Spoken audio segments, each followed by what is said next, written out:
What's going on, guys? Bijan here. So BMW, speed bump, the ultimate driving machine. Now BMWs depreciate like crazy, we already know that. So a lot of people have been getting into the N series platform because the depreciation has been so crazy. Now we can get N55 and N54 535s, 135s, 335s for all under about $20,000 with a clean title and relatively low miles. But then that arises the question, should we go with the twin turbo spoolie boy N54 or should we go with the single turbo N55? It's turbo time. I personally have owned both. I've had two N54s and one N55. I'm going to talk about my experiences with both. I'm going to compare the two, and then we'll kind of get a result of which one you should buy or which one is the most fitting for you specifically. So let's just hop right into it. Now, the N54 and the N55, we have to give a little background first, right? So let's compare the two engines. The N54 is a 3-liter inline 6 with twin turbos. The N55 is a 3-liter inline 6 with a single turbo. Now, there were some internal changes done to the N55 as compared to the N54, but in totality, they are very, very similar engines. They both make about 300 horsepower and about 300 torque. I guess talking about horsepower and torque, this is a great way to segue to talking about modding.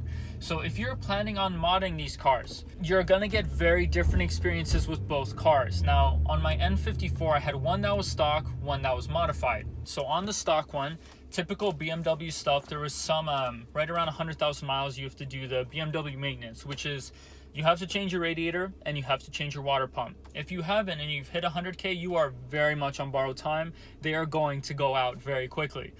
I think you broke it. Mine went out, I had to replace them, but that car that I kept stock treated me very well, had no issues, nothing really else went wrong with the car, kept it for a while, loved it, and then ended up getting a second one.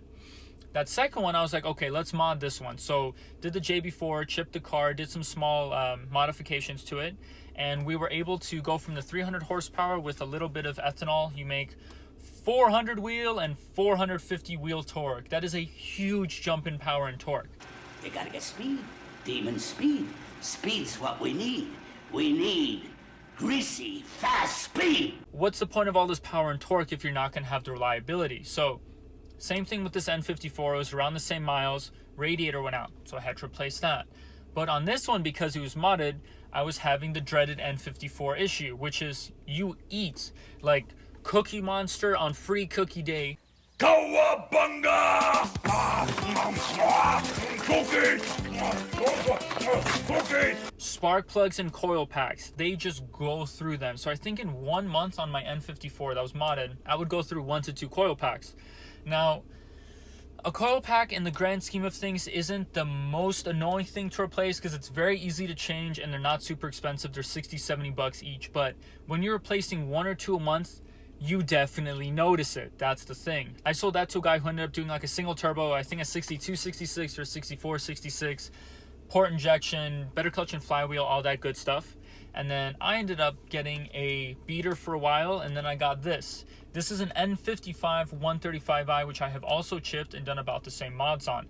This one doesn't have ethanol in it. When you compare modability and reliability together, so this N55 has been more reliable with mods. I haven't gone through coil packs like crazy. Actually, I haven't gone through any spark plugs and I haven't gone through any coil packs. I've driven this N55 135 for probably 10 or 11 months, maybe a little longer than that, and knock on wood, it has been absolutely reliable.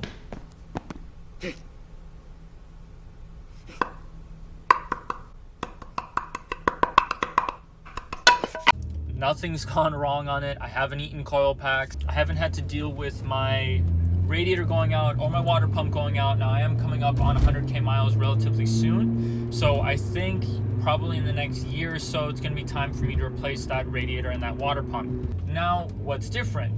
On the N54, I made a little more power. I think I was making like 370 wheel and just over 400 torque on no ethanol. This N55 with no ethanol, I'm making about 350 wheel horsepower and about 400 wheel torque, so a slight bit less. But me personally, I would have taken this N55 all day long had I known that I wouldn't have to deal with that coil pack and spark plug issue that the N54 gave me. Now, I know that every car is slightly different. It is always possible that you get one-off car that has some issue with it, but after speaking with other friends who've had N54s, they run into the same problems. When you go on the forums, you also see similar issues. I brought it to my BMW tech and he told me the same thing. Look man, you're gonna go through coil packs and spark plugs. It's common on these cars. They for some reason overheat them and blow them out. But that isn't the issue on the N55. So that's one good thing for the N55. So the N55 does make a little bit less power per mod as far as if you compare it to the N54, but it will do it more reliably. Now, another thing that we're going to talk about is big mods. So if you want to buy the car and go absolutely all out and mod everything you can, usually you can get more done with an N54, because if you're more of a twin turbo platform sort of person and you want to keep the twin turbo setup on the N54, they make a lot of twin turbo setups for that engine, which is great. Or if you want to go single turbo and go dock race kit, get like a 6266 or a 6466 and top mounted, you can also do that with the N54. The differences with the N55, I don't think there are any kits to go back to the twin turbo. There's only single turbo kits. So if you really want that, you kind of have to go down that route. But if you are stuck on a single turbo and you only want to do single turbo, you could theoretically get either car.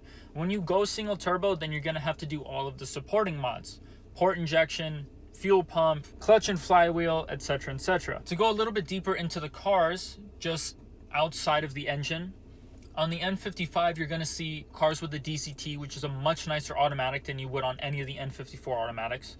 If you're going to get a manual, the manuals are very, very similar.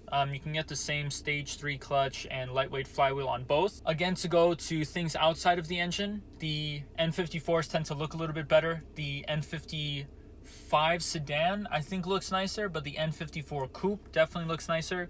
It has less of that like big open eye effect that the 135 has. Now, if we take the engine differences or the turbo differences, if we take the body differences out, if we dissect everything about these cars, the most important thing still ends up being go check it out, see which one you like better, drive an N54 and drive an N55. Now, if you just want to look at paper, personally, I will always recommend the N55. Me and my friends have all had less issues with this N55 platform than we have with the N54 platform. To wrap up, if you're planning on keeping your car stock, if you just want to add wheels, you can get either car. You're not going to run into many reliability issues when you keep the car stock. Now, if you plan on modding the car, chipping it, or maxing out the single or twin turbos, I would highly recommend going N55. You will have less issues with your coil packs and your spark plugs. If you're planning on going full-on build, massive single turbo or massive twins, you could kind of go with either car. Now, if you want twin turbos and you're stuck on that twin turbo setup,